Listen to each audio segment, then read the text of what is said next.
नमस्कार साथियों, एक बार फिर से आप सभी का स्वागत है और आप सभी देख रहे हैं जॉबलट ग्रुप। साथियों, ई श्रम कार्ड का नाम सुनते ही सभी यही सोचते हैं कि आर्थिक सहायता कब तक मिलेगी। अगर आपको आर्थिक सहायता दी जाएगी तो कब तक मिल सकती है, वहीं आर्थिक सहायता मिलने के बाद में किन किन ई श्रम कार्ड वालों को आर्थिक सहायता दी गई है, ये सूची आप कैसे देख सकते हैं। आप सभी को बता दें कि पीछे जो घोषणा की गई थी कि 31 जनवरी 2021 तक जिन कामगारों ने ई श्रम कार्ड बना लिया है उनको हजार रुपए मिलने जनवरी 2022 से स्टार्ट हो जाएंगे। लेकिन अभी तक आपको पैसे मिले या फिर नहीं मिले, आप में कमेंट करके जरूर बताएं। साथियों, ई श्रम कार्ड से आर्थिक सहायता मिलेगी, लेकिन वो तभी मिलेगी जब आपने कोई भी श्रम विभाग की कोई योजना का फायदा नहीं लिया, तभी आपके खाते में हजार रुपए आर्थिक सहायता आएगी। ई श्रम कार्ड से आर्थिक सहायता केंद्र सरकार भी भेज सकती है और राज्य सरकार भी भेज सकती है। ई श्रम कार्ड इसीलिए बनाया गया है क्योंकि श्रमिक कार्ड है वो राज्य सरकार बनाती है और ई श्रम कार्ड है वो केंद्र सरकार बनाती है। श्रमिक कार्ड के डाटा है वो राज्य के पास है और ई श्रम कार्ड के डाटा है वो केंद्र सरकार के पास है। तो केंद्र सरकार के पास एसएमटी क्षेत्र में काम करने वालों के डाटा नहीं थे, तो गवर्नमेंट ने क्या किया कि ई श्रम कार्ड बनाने स्टार्ट कर दिए। और अभी तक हम बात करें तो लगभग 26 करोड़ ई श्रम कार्ड बनने ही वाले हैं और देश भर में एसएमटी क्षेत्र में काम करने वाला ई श्रम कार्ड बिल्कुल फ्री बना सकता है अपने नजदीक किसी भी कॉमन सर्विस सेंटर से। साथ ही ई श्रम कार्ड अगर आप खुद बनाना चाहें तो ई श्रम पोर्टल पर जाकर भी बना सकते हैं। ई श्रम कार्ड बनाने के बाद में आपको पीवीसी प्रिंट करना हो या फिर कलर प्रिंट करना हो या फिर ब्लैक एंड व्हाइट प्रिंट करना हो या फिर आपने बना लिया और पीडीएफ में अपने मोबाइल में भी सेव रख सकते हैं, कोई दिक्कत नहीं है। ऐसा नहीं है कि आप अगर पीवीसी पर प्रिंट करवाएंगे तो ज़्यादा पैसे मिलेंगे या फिर कलर प्रिंट करवाएंगे, लेमिनेशन करवाएंगे तो ज़्यादा पैसे मिलेंगे। साथियों, ई श्रम कार्ड हर साल अपडेट होता रहेगा। मान लीजिए कोई श्रमिक है वो निर्माण का काम कर रहा है, यानी कि भवन निर्माण का काम करता है, कल को वो टैक्सी ड्राइवर हो गया तो ई श्रम कार्ड में भी क्या होता है कि श्रमिक का काम चेंज होता है। साथ ही सरकार ने ई श्रम कार्ड इसलिए भी बनाए हैं क्योंकि अलग अलग राज्य से जाकर दूसरे राज्य में एसएमटी क्षेत्र में काम करने वाले श्रमिक यानी कि प्रवासी जो श्रमिक हैं वो काम करते हैं। तो गवर्नमेंट को ये नहीं पता था कि कौन से राज्य के एसएमटी क्षेत्र में काम करने वाले कामगार हैं वो कौन से राज्य में काम करते हैं। तो इससे गवर्नमेंट के पास डाटा आ गए हैं कि कौन से राज्य के एसएमटी क्षेत्र में काम करने वाले और कौन से राज्य में काम करते हैं। साथ ही एसएमटी क्षेत्र में काम करने वाले क्या क्या काम करते हैं ये भी गवर्नमेंट के पास डाटा नहीं था, यानी कि खेती मजदूरी करने वाले कितने परसेंट है, साथ ही निर्माण का काम करने वाले कितने परसेंट है, तो ये गवर्नमेंट के पास डाटा चले गए हैं। साथ ही गवर्नमेंट के पास ये भी नहीं था कि एसएमटी क्षेत्र में जो काम करते हैं उनकी महीने की इनकम कितनी है, यानी कि 10,000 रुपए या फिर 10,000 रुपए से ज़्यादा है या फिर 10,000 से 15,000 के बीच में या फिर 15 से 20 के बीच में। तो गवर्नमेंट के पास ये भी डाटा रहेगा कि एसएमटी क्षेत्र में काम करने वाले कितने परसेंट ऐसे हैं जिनकी इनकम मंथली 10,000 रुपये या फिर 10,000 रुपये से कम है, या फिर कितने परसेंट ऐसे हैं जिनकी इनकम 10,000 रुपये से लेकर 15,000 रुपये के बीच में है। तो ई श्रम कार्ड जो बनाया गया वो भविष्य की योजनाओं के लिए बनाया गया, यानी कि जब भी ई श्रम कार्ड बनकर कंप्लीट हो जाएंगे तो देश में जो भी आगे योजना आएगी उनमें लाभ एसएमटी क्षेत्र में काम करने वालों को ई श्रम कार्ड से दिया जाएगा। फिलहाल हम बात करें तो ई श्रम कार्ड से अभी तक कोई भी आर्थिक सहायता शायद ही किसी के अकाउंट में आई होगी। अगर ये है तो कोई राज्य सरकार की अलग योजना होगी, उस योजना में आर्थिक सहायता मिली होगी। अगर आपको मिली है तो हमें कमेंट करके जरूर बताना। तो अगर आर्थिक सहायता आएगी तो कौन सी वेबसाइट पर आएगी, कैसे आप देख सकेंगे, हम आपको दिखाने वाले हैं कि ई श्रम कार्ड से अभी तक आर्थिक सहायता दी गई या फिर नहीं दी गई।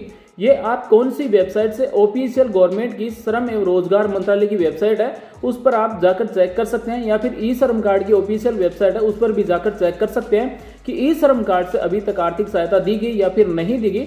हम आपको पूरा डिटेल से दिखाने वाले हैं कि अभी तक कितने एसएमटी क्षेत्र में काम करने वालों को आर्थिक सहायता दी गई है। साथियों, अगर आप हमारा वीडियो पहली बार देख रहे हैं तो प्लीज चैनल को सब्सक्राइब करें, साथ ही इस बेल आइकन को दबाएं और ऑल नोटिफिकेशन सेलेक्ट करें ताकि आपको सरकारी योजनाओं का फायदा सबसे पहले मिले। साथ ही इस वीडियो को लाइक कर सपोर्ट कीजिए, अपने साथियों के साथ भी Facebook, Instagram, Yahoo, Google, Twitter पर शेयर कीजिए। साथ ही में कमेंट कर बताएं क्या आपको आर्थिक सहायता मिल चुकी है।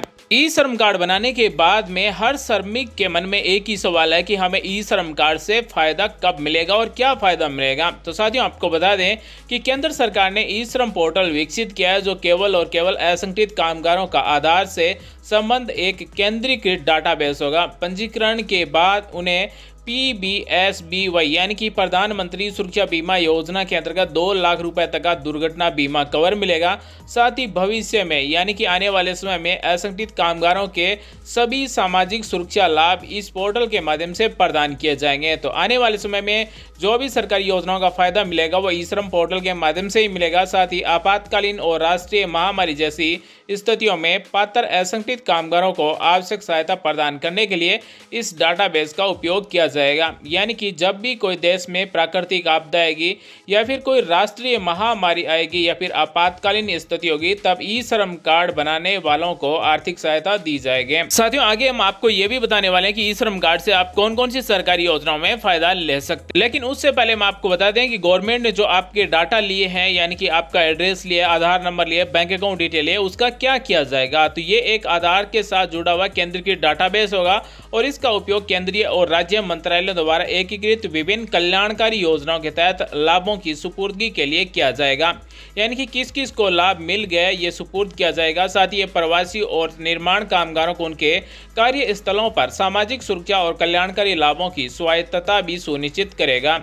इसका उपयोग भविष्य में कोविड-19 जैसी किसी राष्ट्रीय संकट के दौरान पात्र कामगारों को सहायता प्रदान भी की जा सकती है। साथियों, ई श्रम कार्ड बनाने के बाद में भले ही अब तक आपको कोई फायदा नहीं मिला हो, लेकिन आने वाले समय में आपको इसी ई श्रम कार्ड से आर्थिक सहायता और सरकारी योजनाओं में फायदा मिलेगा। अगर आपने ई श्रम कार्ड नहीं बनाया तो आप अभी बना सकते हैं और देश में 38 करोड़ ई श्रम कार्ड बनाए जाएंगे और अभी तक हम बात करें तो लगभग 26 करोड़ ई श्रम कार्ड बनने ही वाले हैं। साथियों, अब हम आपको बताने वाले हैं कि ई श्रम कार्ड से आर्थिक सहायता मिली या फिर नहीं मिली, आप सूची कैसे देख सकते हैं। साथ ही ई श्रम कार्ड से आपको कौन कौन सी सरकारी योजनाओं का फायदा मिलेगा, तो आपको बता दें कि गंभीर बीमारी सहायता योजना का फायदा मिलेगा। साथ ही मेधावी छात्र पुरस्कार योजना का फायदा मिलेगा।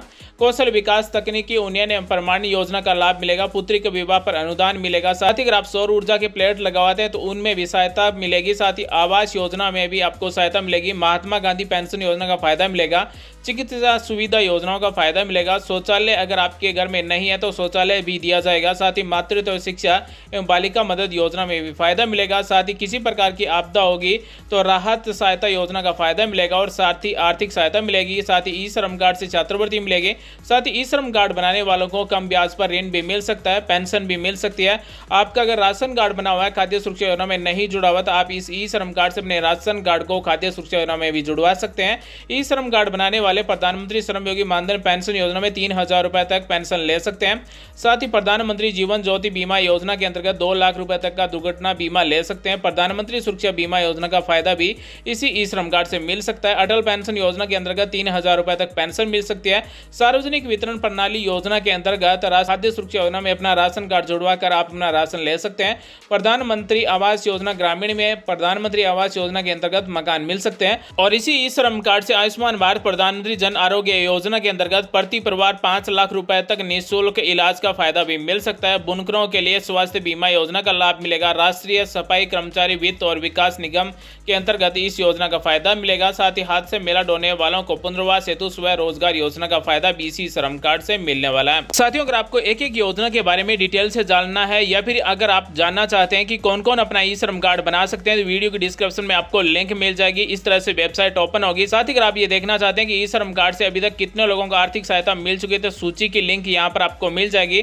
ई श्रम कार्ड से अगर आपको 3000 रुपए प्रति माह पेंशन चाहिए तो लिंक यहाँ पर मिल जाएगी। ई श्रम कार्ड को अपडेट करना है तो आप क्लिक हेयर पर क्लिक करके आप अपने ई श्रम कार्ड को अपडेट कर सकते हैं। साथ ही ई श्रम कार्ड से अभी तक कितने कामगारों को राशि मिल चुकी है, आर्थिक सहायता मिल चुकी है, तो जैसे ही आप क्लिक हेयर पर क्लिक करेंगे तो लिस्ट आपके सामने इस तरह से ओपन हो जाएगी। और ई श्रम कार्ड से आर्थिक सहायता हजार रुपए 3 महीने तक दी जाएगी। तो साथियों, उम्मीद करते हैं ई श्रम कार्ड से फायदे कैसे मिलेंगे और ई श्रम कार्ड से कौन कौन सी योजनाओं में फायदा मिलेगा, ये सभी आप जान गए होंगे। आज की वीडियो में बस इतना ही। मिलते हैं नेक्स्ट वीडियो में नई जानकारी के साथ। वीडियो देखने के लिए धन्यवाद साथियों। Thanks for watching. आपका दिन शुभ हो। जय हिंद, वंदे मातरम।